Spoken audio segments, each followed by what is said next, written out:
program starring Jack Benny with Mary Livingston, Phil Harris, Rochester, Dennis Day, and yours truly, Don Wilson.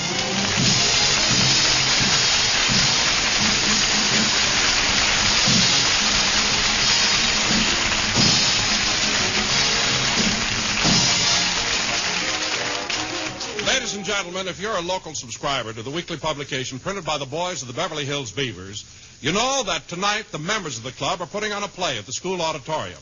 Of course, Jack Benny, who happens to be the treasurer of the club, is planning to go. And at the moment, Rochester is pressing Jack's suit. Press it once and press it twice, then press it once again. It's been a long, long time. Da-da-da-da-da-da-da-da-da. Well, I got the pants pressed. Now for the coat. What's this he's got in here? Well, a bag of rice. Oh, yes, Vice President Barclay's wedding. Mr. Benny wasn't invited, but that didn't stop him. He put on his tuxedo, went to the newsreel, and threw rice at the screen. I better finish pressing the coat before... What do you know? The price tag is still under the collar. $22.50. That isn't much to pay for a tuxedo. I wonder where he bought it. Should be on the label. Yeah, here it is. The Pep Boys.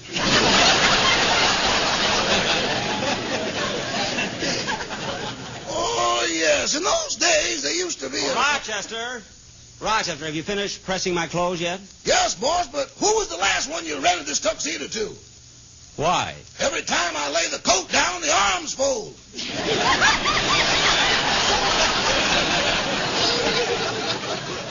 Oh, stop, will you? Anyway, you're only going to a school play. Why dress formal? Rochester, the Beavers aren't putting on just a play. They're going to do their version of my radio program.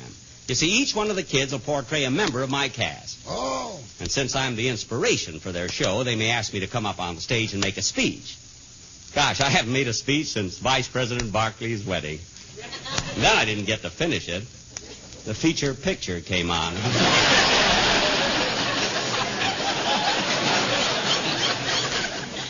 Anyway, Rochester, this play the kids are putting on is...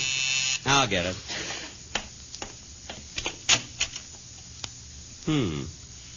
It's strange. There's no one here. Now, why would anybody ring a doorbell and then...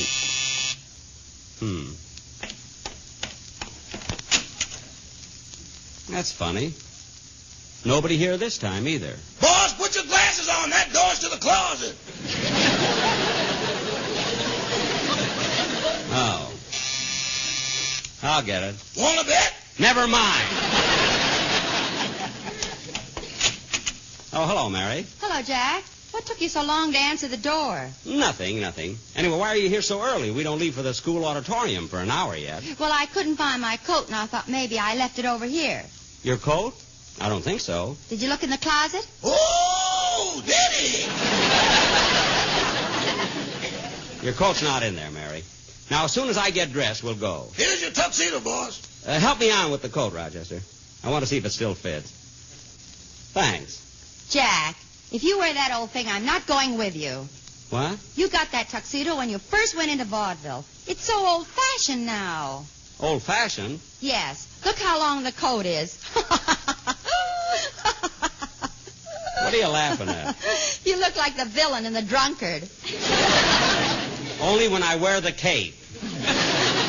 Now, Mary. Ah, me proud beauty. If you don't pay the mortgage, I'll throw you and the baby out in the snow. Mary, stop, will you, please? Well, look, Jack, I'll make you a proposition. Huh? If you'll buy a new tuxedo, I'll take you down to the May Company and get you a big discount.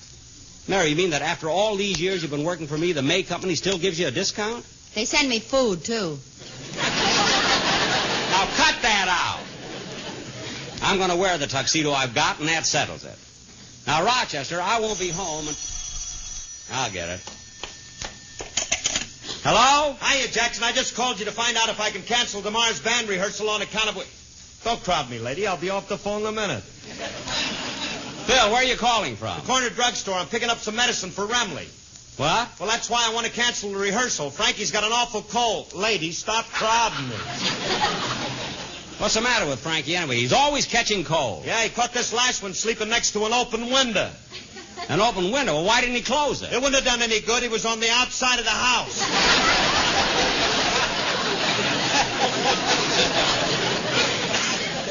That's the silliest thing I ever heard, sleeping outside of the house. Why didn't he go in? Wasn't his house.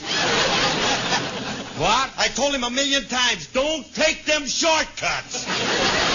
Don't crowd me, lady. I'm rolling. Well, okay, Phil. You can have band rehearsal the next day. I can't do that either, Jackson. That's why I'm trying to get Remley over his cold. You see, he's getting married that day. Huh? Remley's getting married? Well, that's certainly news to me. Where's Frankie's wedding going to take place? At the little bar around the corner. Well, Phil, if I know Remley's friends, who's going to stand up for him?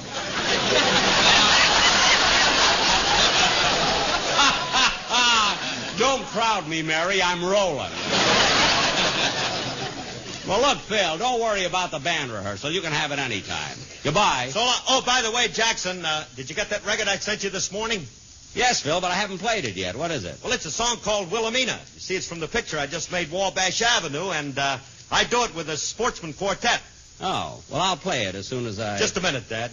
What's that, lady? Oh, you just realized who I am, huh? Yeah, that's me. Well, just a minute. I'm giving the lady my autograph. Oh. Hey, Jackson. Huh? Can you hear me? Yes. What is it? Does sincerely start with a C? Yes, Phil. C-I... I got the rest of it. So long, Clyde. Goodbye. Oh, Mary, Phil sent me a record that he made with the Sportsman Quartet. Let's play it, will you? Okay. Where is it? Right there by the phonograph. And play it loud, Mary, so I can hear it in the other room while I'm getting dressed.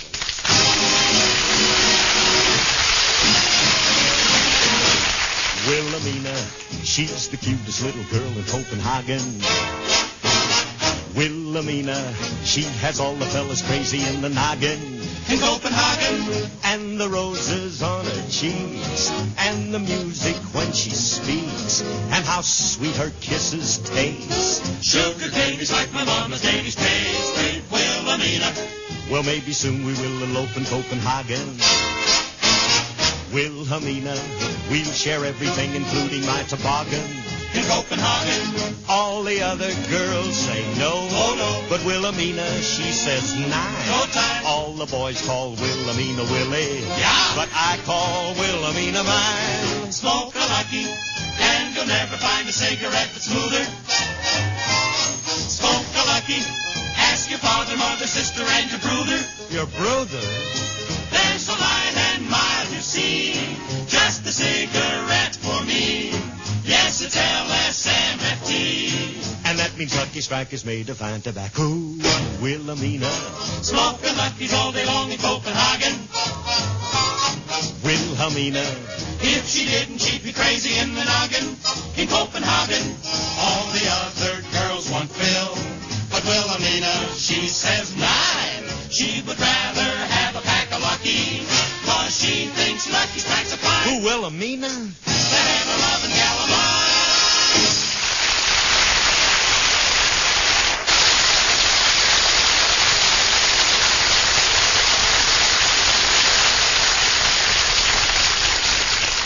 Say, Mary, that was very good, and it was thoughtful of Phil to get the Sportsman to do it with him. Oh, wait a minute, Jack. There's a little more on the record. There is? Play it. Good health to all from Rexall.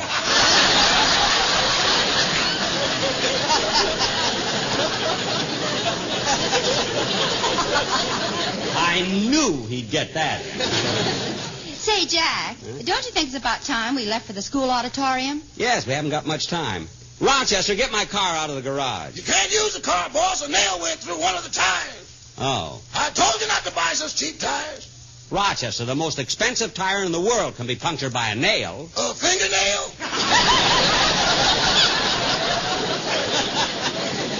Well, what did you touch it for? Always testing. Now what are we going to do? I've got my car outside. Okay, Mary, we'll go in yours. Come on. Bye, Rochester. Goodbye. Goodbye. Mary, wasn't that a nice song from Phil's picture? Yeah. Wilhelmina, She's the cutest little girl in Copenhagen, Jackie Benny, you've got the truest, bluest eyes in any noggin. In Waukegan. I tried to get Waukegan in there. I had a tough time. Look, Jack, here comes Dennis on a bicycle. Where? Hello, Mary. Hello, Mr. Benny. Oh, hello, kid. Say, we were just leaving for the school auditorium. Aren't you going to see the Beverly Hills Beavers put on their play? Oh, sure, but it's such a nice night, I thought I'd ride over on my new bicycle. Oh, is that a new one, Dennis? Yeah, I won it last night on a quiz program. On a quiz program? Gosh, you're really lucky. Yeah.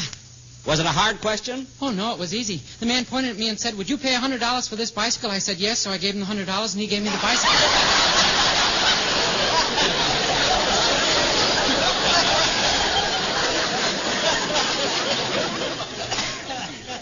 Dennis. I almost won a refrigerator, but I didn't have enough money.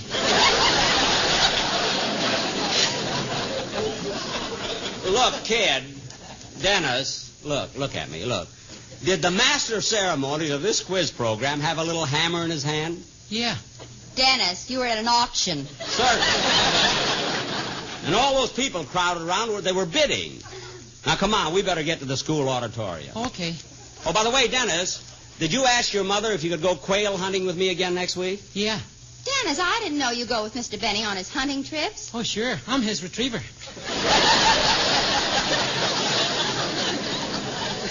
You mean when he shoots, you bring back the quail? No, when he misses, I have to bring back the buckshot.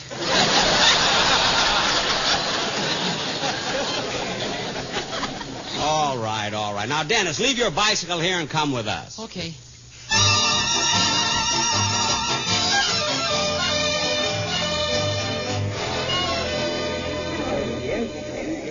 Say, this school auditorium really is packed. But we got pretty good seats, haven't we, Mary? Oh, these are fine. Right in the center. Can you see all right, Dennis? No, Well, why don't you ask that man in front of you to take off his hat? it isn't his. What? It's mine. I put it there.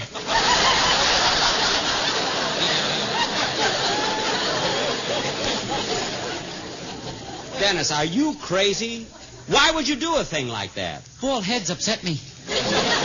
Oh, be quiet, will you? Hey, Mr. Benny. Mr. Benny. Oh, hello, Joey. Is everything ready backstage for your show? Uh-huh. Are the kids nervous? Yeah, a little bit. Well, good luck. Thanks, Mr. Benny. And by the way, you'll be happy to know that we're almost sold out of the popcorn you made. Good. Now, push the lemonade.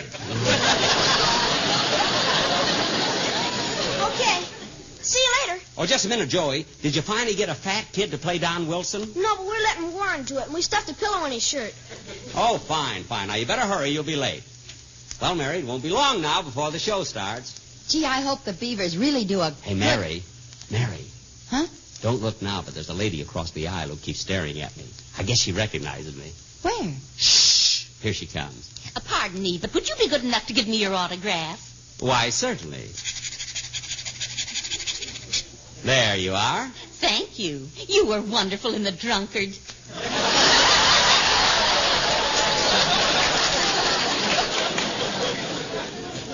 I told you not to wear that cape. I'll take it off. You know, Mary, this idea of the little kids doing my radio program is really clever, isn't it? Yes, Jack, I think it's the cutest... Oh, the curtain's going up. Oh, yeah. And look, they've even got a kid orchestra. Quiet. Here they go.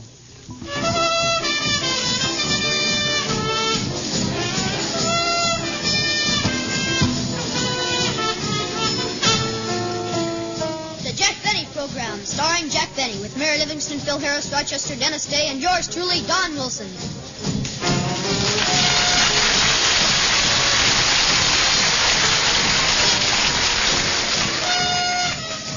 And now, ladies and gentlemen, I would like to bring to you the star of our show, a man who still has the first dollar he ever earned. Not because he's cheap, but because you can't spend Confederate money. And here he is, Jack Benny!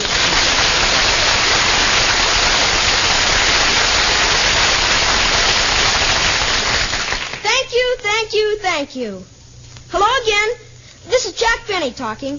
And Don, did you think up that introduction all by yourself? Yes, I did, Jack, and I thought it was very funny. Oh, you did, huh? Yes? Don, blubber boy. There's an old Chinese proverb that says, big fat announcer who make insulting joke about boss soon finds salary, not big fat. And another thing, Don. Oh, hello, Mary. Hello, Jack. Hiya, Don. Say, Mary, I called you last night, but your maid said you were out. That's right. I went to the baseball game with Van Johnson. Oh, that was nice. Who won? When you're with Van Johnson, who watches the game?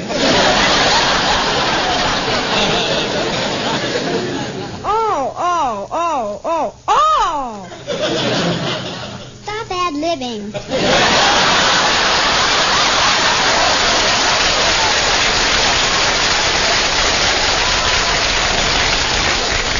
Mary, what's this you dropped on the floor? That? Oh, that's a letter I got from Mama. Oh, from your mother, huh? What does the wild goose of Plainfield have to say?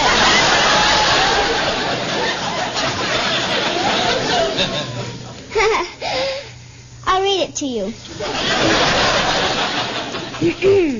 My darling daughter Mary, just a few lines to let you know that we are all well. The weather is nice here now, but as you probably read in the paper, last week we had an awful blizzard, and when your Uncle Harry came in from the barn, his milking hand was frozen. Gee. I hope it thaws out soon, as we'd like to get the cow out of the house.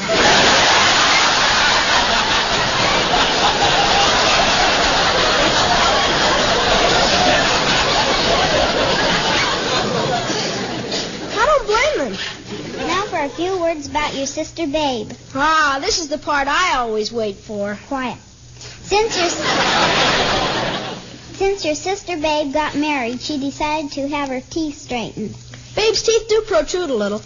I'll never forget the ceremony when the minister said, "Do you take this man to be your husband?" Babe opened her mouth to say, "I do," and ripped her veil to shreds. Say, Mary, that little girl is a natural-born actress. Yeah, she went right on reading the letter, even though her bloomers were slipping down. Yeah. No other news, so we'll close now. With love, your loving mother, Mama. You know, Mary, your mother... Wow, look who's here. Won't you come with me to Alabama? Let's go see my girl. That's what I've got to shout.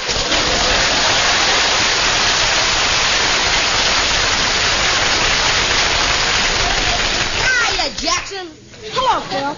Hello, Phil. Hiya, Livy, you gorgeous hunk of whistle bait, you.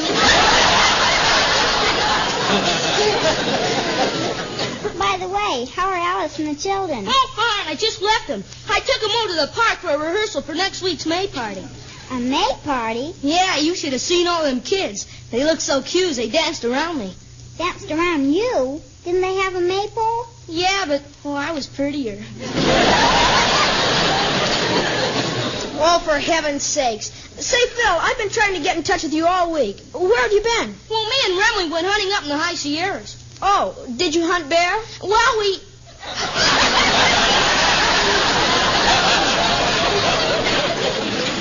Wait a minute. Hey, Jackson. Huh? Throw me that lead again, will you? Okay. Did you hunt bear? No, we were dressed to kill.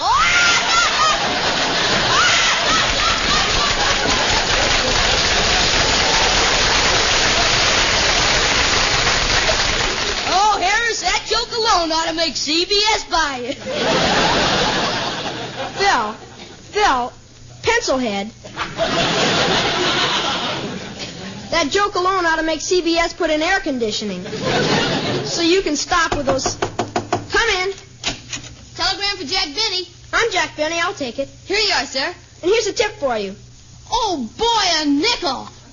Now I can send my father through college. Now let's see. I wonder who this telegram... Oh, Jack. Oh, what is it, Don? Did you only give that boy a nickel tip? Yes, Don. Why? Well, that convinces me. You're without a doubt the cheapest, most miserly, most parsimonious man I have ever known in my life. Wow!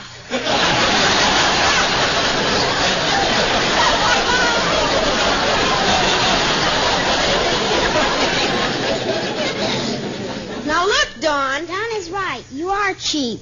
Mary, be quiet or you'll be known as Nylon Nellie at the May Company. And now, ladies and gentlemen, for our feature attraction tonight, we're going to Hello, Mr. Benny. Hello, Mary. Hello, Dennis. Hey, kid, I'm glad you got here because it's time for your... Wait a minute. Dennis, look at me. Huh? Dennis, this is the first time I ever saw you wearing glasses. Are your eyes bad? No. Then why are you wearing those glasses? My uncle died and left them to me. Your uncle? Oh, that's a shame. Yeah, I can't see a darn thing with them.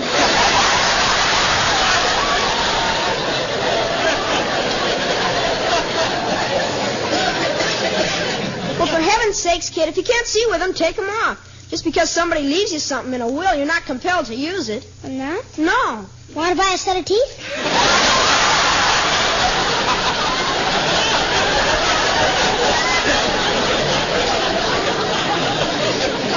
Now cut that out. And take off those glasses. It's time for your song. My mother said I shouldn't sing in your program anymore. Why not? She hates you. What? Dennis, why does your mother dislike Jack so much? She used to go with Mr. Benny before she met my father. She did not. She says she did. What was your mother's name before she married your father? I didn't know her then. Now, Dennis, I'm tired of your silly talk. Let's have your song. Okay.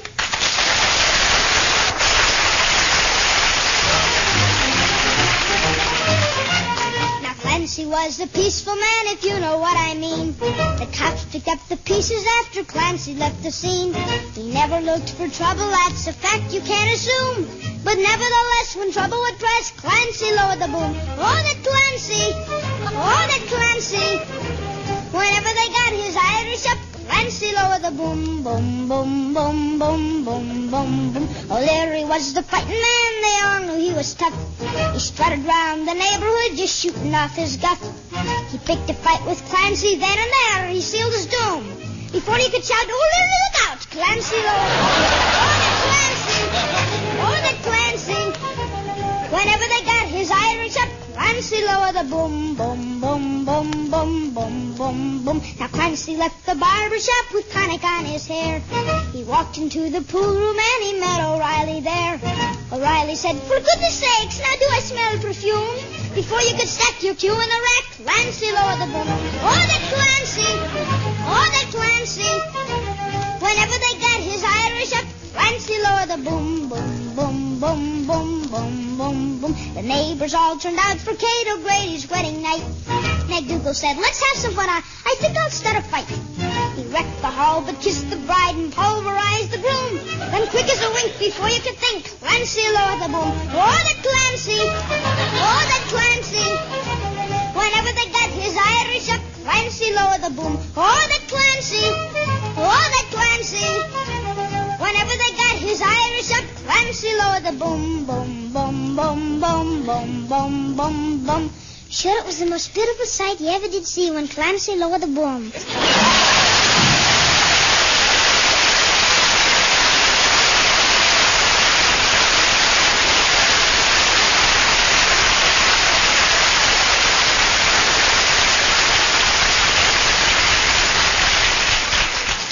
That was Dennis Day singing Clancy Lowered the Boom. And very good, too, Dennis. That's right, Dennis. You have a beautiful voice. I know. That's why I have 2 shows. All right. That kid drives me nuts. No wonder I'm gray, and I'm only 39. And now, ladies and gentlemen, for our feature attraction tonight, I'll get it. Hello? Hello, Mr. Benny. This is Rochester.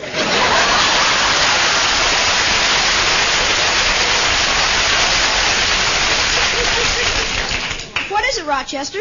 Got some news for you. When I went shopping this morning, I put the car in the parking lot. Uh-huh. And when I came out of the market, there was a man standing there, and he wanted to buy your car. He did? Well, I hope you told him my price was $1,000. Uh-huh. But he told me that the used car market has dropped some in the last few days. Oh, what did he offer you? $750. Well, that isn't so bad. You ought to see where the decimal point is.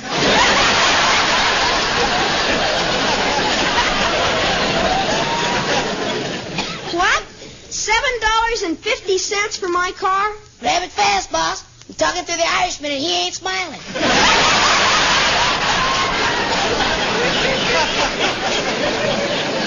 Well, I don't care if he's smiling or not. Offering $7.50 for my car. Well, the steering wheel is worth more than that. We ain't got one. No steering wheel? Then how did you get it downtown? Same old way. Lasso the Sunset Bus. Well, look, Rochester. You tell this fella that if he wants to buy my car, he can have it for $1,000 and not a cent less. Okay, just a minute. Imagine offering me $7.50 for my car. It's in wonderful condition. Still has the original rubber on the windshield wiper. I couldn't sell that. Oh, boss. Yes? The man said he'd give you $9 for the card you throw in the lasso. What? $10.50 if you teach him how to use it. Rochester, stop being on his side. You know as well as I do if the car's worth at least $1,000. Oh, boss, come now.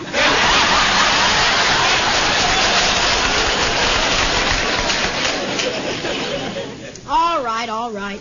Well, tell the man I'm not selling it anyway, and come down to the studio and pick me up. Goodbye. Goodbye.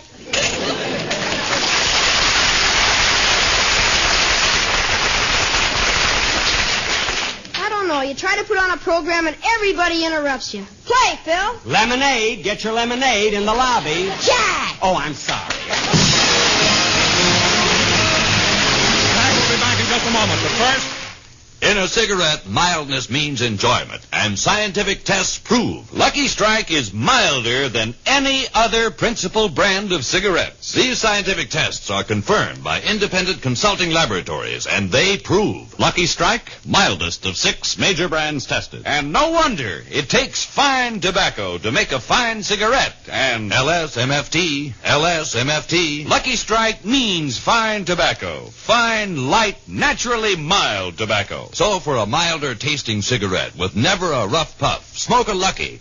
You'll enjoy the smooth, rich taste of Lucky's fine tobacco. You'll prove to yourself what scientific tests prove. Lucky Strike is milder than any other principal brand of cigarettes. Make your next carton Lucky Strike.